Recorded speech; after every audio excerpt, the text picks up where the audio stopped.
अस्सलाम वालेकुम। डॉक्टर आसमा आपसे मुखातिब हूँ, गायनेकोलॉजिस्ट हूँ, कॉस्मी सर्ज हॉस्पिटल सैदपुर रोड से। आप जिस तरह हम कहते हैं कि हमल में रोज़ा परेशान नहीं होना चाहिए, रोज़ा रख लेना चाहिए।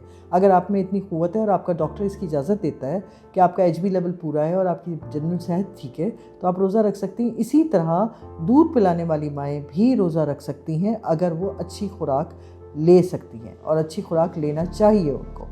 और अपने बच्चे को टाइमली दूध पिलाएं, उसमें कोई मसला नहीं है। और अगर आपकी तमाम चीज़ें पूरी हो रही हैं खुराक के, तो आपका रोज़े का कोई मसाइल नहीं है।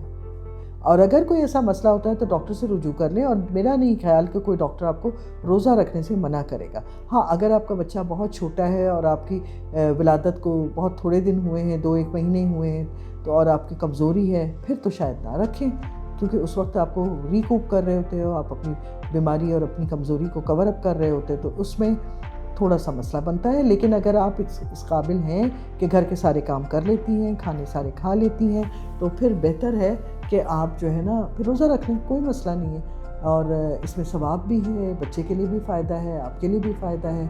जज़ाकल्लाह खैरन कसीरा।